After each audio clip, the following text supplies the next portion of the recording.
Welcome to the PTWB Personal Trainers Weekly Brief, your go-to source for the latest in health, fitness and wellness. I'm Rich, a personal trainer based in the UK, here to keep you informed and inspired if I can. In today's episode, we're talking about wearable technology leading 2025 fitness trends, how devices are revolutionizing workouts, the anti-aging benefits of running, why exercise might make you feel younger, the importance of daily movement, simple habits that extend your lifespan, and a digital detox for children, encouraging outdoor activities to improve mental health. For me, that's a bit of an obvious one, but we'll get into it when we get there. So let's dive in. So story number one, wearable technology leading 2025 fitness trends. So the ACSM announces top fitness trends for 2025.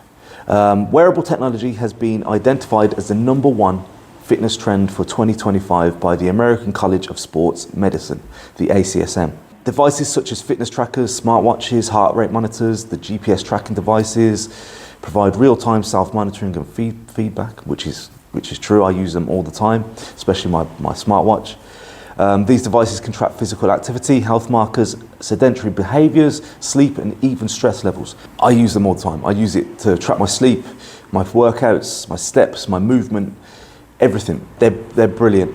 Personal trainers, we should utilize our clients' wearable data to create our training programs when we help them.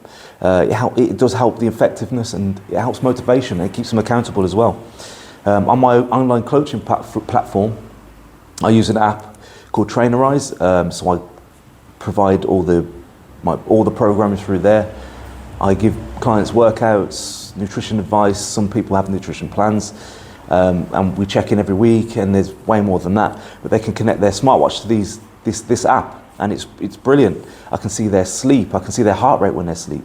I can track their steps. I can monitor how much they've done, their resting heart rate, and more. It's a really good app, and I love to be able to track my clients' progress, and it keeps them accountable. They know I'm watching it all the time. To sound like Big Brother, no. It's just good. It's a good way to keep track of your clients and to make them aware of you knowing what they're doing. We should encourage our clients or people that want to get into fitness to use wearables to increase accountability and provide tangible evidence of progress. So you can track your heart rate variability. So for me, my big one this year was to really boost my HRV, which is basically, it gauges how recovered you are and how much you can go the next day. There's more to it than that, but that's the basis of it. And me tracking my HRV every day, it was down here, literally down here in January, and now it's up here. And that's just because I've changed my sleeping habits, my nutrition. I've really knuckled down on my nutrition more than ever, and my physical activity as well. I've changed the way I train. As fitness enthusiasts, anybody that's into fitness, you should wear wearables to track daily activity levels, sleep patterns, and other health metrics to stay informed about your well-being. You should leverage that data and set and achieve personal fitness goals, making adjustments as needed based on real-time feedback. That's the beauty of it as well. It's that real-time feedback. You can see there and then what you're doing, what's working, what's not working, what you ate that day, what you ate the day before, how it affected your sleep and heart rate and all that type of thing, how it affected your recovery. If you had a one beer or a glass of wine, and you'll see the differences in your recovery and everything. They're really good. If you really get down to it and track it, it's brilliant. I highly recommend wearable technology. Some people will argue that they're not as accurate as they make on. Nothing's perfect and nothing's accurate, but it gives you an idea at least. And smartwatches and rings and Whoop straps and all sorts, they're very good these days. They're very good. They're not that bad. So personally, I would definitely recommend wearing a wearable technology, wearing a smartwatch that just tracks your progress. So the key takeaway from that, wearable technology is revolutionizing. That word, revolutionizing, it's a big word. The fitness industry by providing real-time data that enhances personalized training and overall awareness. So great stuff. On to story number 2, the anti-aging benefits of running. Do you like running? I don't like running, but I run. now and again. This exercise might make you feel 9 years younger. A study from Brigham Young University's Department of Exercise Sciences found that regular running can have a significant anti-aging benefit. Running 30-40 minutes a day. So running 30 to 40 minutes a day, 5 days a week, has shown to maintain telomere length, providing a 9-year biological advantage over sedentary individuals. So people that ran 30 to 40 minutes a day for 5 days over that week, basically your telomere length refers to the length of protective DNA sequences called telomeres, located in the chromosomes, which act as a biological clock, and they're believed to correlate with aging and age-related diseases. Basically running, they're saying running. I think they say running, but I think this is like any type of moderate to vigorous, intense cardio activity. I think these are going to help your telomeres or your telomere length. It makes sense. I think even just resistance training, it's not. I don't think it's just down to running. I think if you exercise in general, it's going to help your telomere length. It's going to help you. It's going to be anti-aging. The proof's in the pudding again. The proof's in the pie. The pudding. I keep saying that today. It's my new favorite word. But anybody that exercises, nearly 99% of people I know that exercise, when they exercise or they've done it for a long term, for a period of time, they've got fitter, they've got healthier, and they've aged backwards. So yeah, exercise in general is going to be great, not just running. So from what I take from that, I think just exercise in general. But it's great to see. If you don't like resistance training, if you like running, then this is for you. I think go for 5 days a week, 30 to 40 minutes. As a personal trainer and for personal trainers, we should incorporate more running or similar cardiovascular exercises into our clients' routines to promote longevity and cellular health. Definitely. Inform clients about anti-aging benefits of regular cardiovascular exercise to motivate adherence, for sure. Education is key, keeps people going, and it gets them on your side. So if you can educate them properly, they're going to be on your side more, and they're going to do things you want them to do more. So if you're struggling with your clients to adhere to what you want, and you're struggling with their progress, educate them a little bit more, give them more information, explain what you're giving them is going to do for them a little bit more. Adjust running programs to fit individual fitness levels, of course, ensuring safety and gradual progression. Yeah, if you don't adjust the fitness level to your client, they're just going to never come back. So adjust that fitness level. And for people that just enjoy fitness or are looking to get into it, engage in regular running or similar activities. Any cardiovascular activity is going to help slow the aging process and reduce the risk of chronic diseases. Aim for 30 to 40 minutes of running 5 days a week to achieve the optimal benefits, as they've said in this study, and adjust the intensity as needed. If running isn't suitable, consider other cardiovascular exercises like cycling or swimming to reap similar benefits. Cycling, get on the Stairmaster, resistance training, HIIT, CrossFit, high rocks, it's all going to help. So my takeaway from that is regular running not only improves cardiovascular fitness, but it also offers significant anti-aging benefits by preserving cellular health. It just makes sense. Sometimes I think, when you see these studies about health and fitness and how it helps you and makes you younger and stops diseases and chronic diseases and stops you being obese, and well, yeah, no shit. So on to story number 3, the importance of daily movement. Why you should always take the stairs to live longer. Definitely, we should always take the stairs. Research indicates that increasing daily physical activity can significantly extend lifespan. Just as we've said with the running, it can change everything for you. Individuals with only 49 minutes of daily movement had a 73% higher risk of premature death. Mad. Compared to those with 160 minutes of daily movement. So that's just moving. So if you're moving less than an hour, you've got more chance of dying prematurely than someone does over 2 hours a day. And that's just movement. This isn't me saying go and exercise. That's you just moving. For God's sake, just move. Get out and walk. I don't care what anybody says, not that much. I've got kids, I've got a dog, I've got a business, I've got a partner that works. We're both self-employed. It's hard work.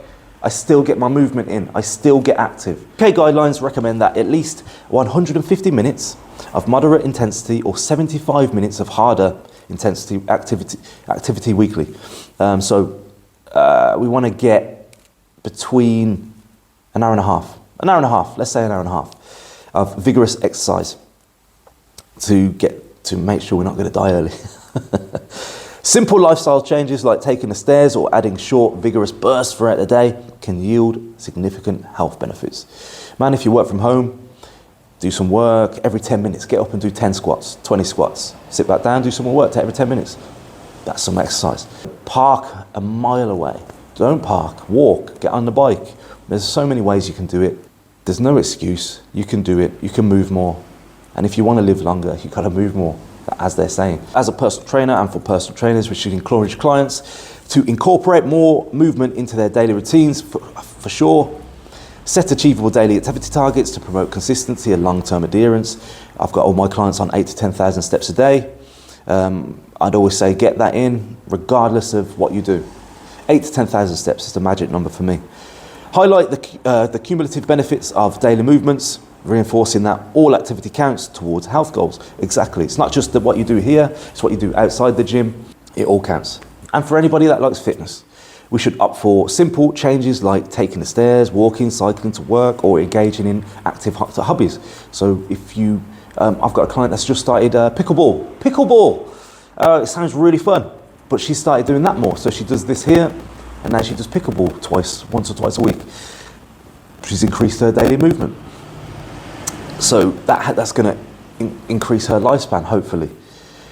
Aim to meet or exceed the recommended 150 minutes of moderate activity weekly.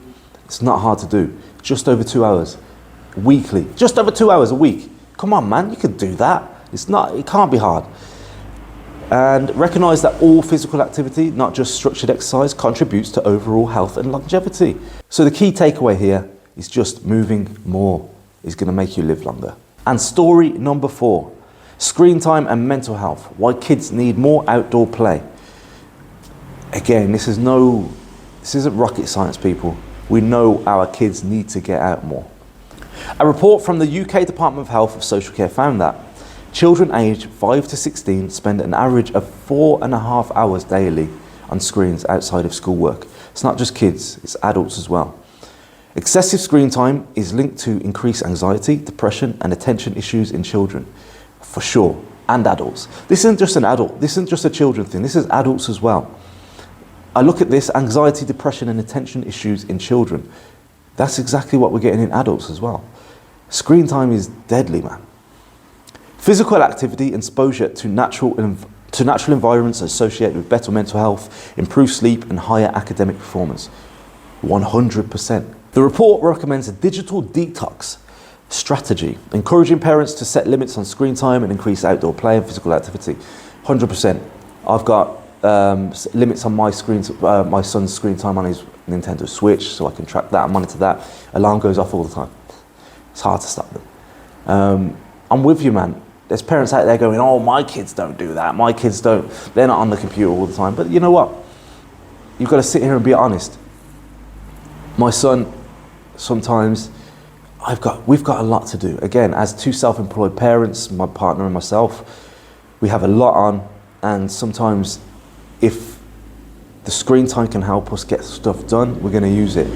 But on the flip side, when we're not doing anything, we get out and about. We get him moving. He's got like 4 sports clubs he goes to every week. He's very active. We go for lots of walks.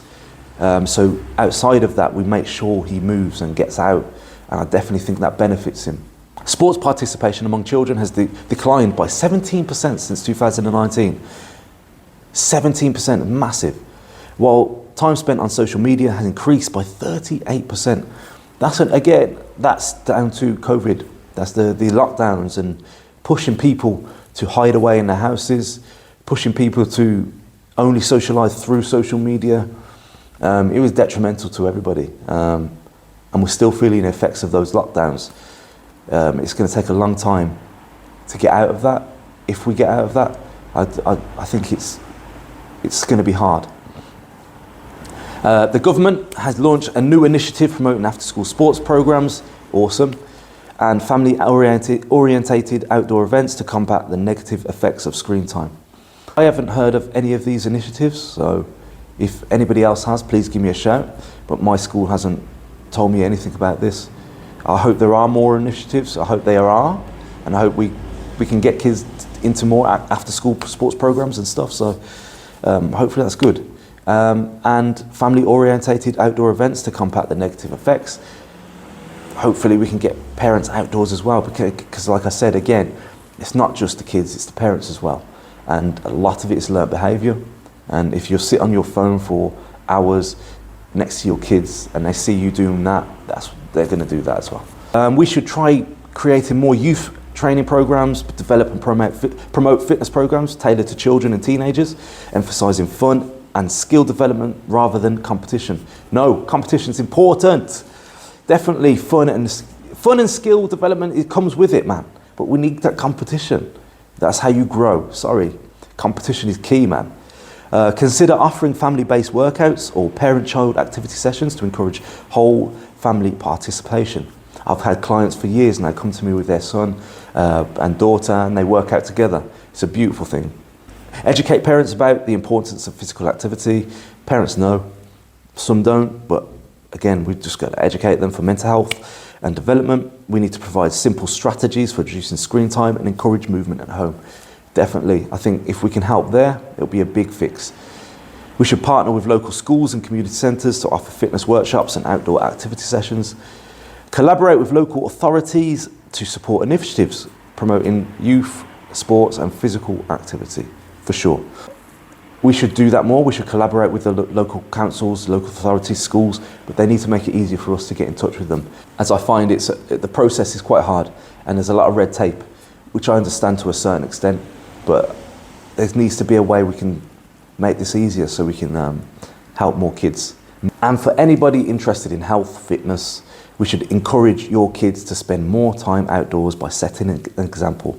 We are the adults. Let's set that example for these kids. We'll join them for walks, bike rides and outdoor games, create tech-free zones at home during meals, or family time to reduce screen dependence. Definitely.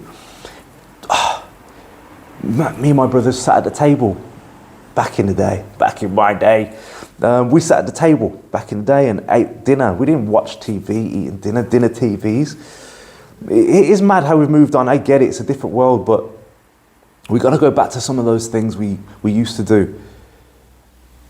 We should not be eating and watching and scrolling while we're eating. I just don't get it. You should engage in activities that involve the whole family, such as hiking, swimming, playing sports together. Find local community events or sports club that promote youth involvement, and just be mindful of our tech usage and our kids' tech usage. We should encourage children to develop healthier screen habits by balancing recreational screen time with activity, play and social interactions. Consider apps that limit screen time or provide positive reinforcement for outdoor activity. Definitely, I definitely promote apps that show you how much screen time these kids are using. It will, it's eye-opening and scary as well. And the key takeaway from this, reducing screen time and encouraging outdoor play can significantly improve a child's mental health and overall well-being. Super important, super true. And it's true for adults as well. We've all got to stop the screen time. I think we've got to really bring it down. I get it, all our work is based on the screens, but there's a time and a place for it. So I got a little listener Q&A, fitness question of the week. What's your go-to way to unplug from screens and get outside? Do you prefer trail running or hiking? Are you into outdoor strength training or yoga in the park? Or maybe you have a creative way of getting kids involved. Share it with me and I can share it to everybody else. DM me on Instagram at GriehPT, GRIEHPT, or email me at rsgtrainingstudio@gmail.com and I'll read the best responses next week, or just drop me a message anyway and we can have a chat. The stories and sources I found for further reading, if you're interested, is from the ACSM website, Top Fitness Trends for 2025, The Times, Why You Should Always Take the Stairs, Vogue, Anti-Aging Benefits of Running, and the BBC, Screen Time and Mental Health. And that's a wrap for this week's Personal Trainer's Weekly Brief.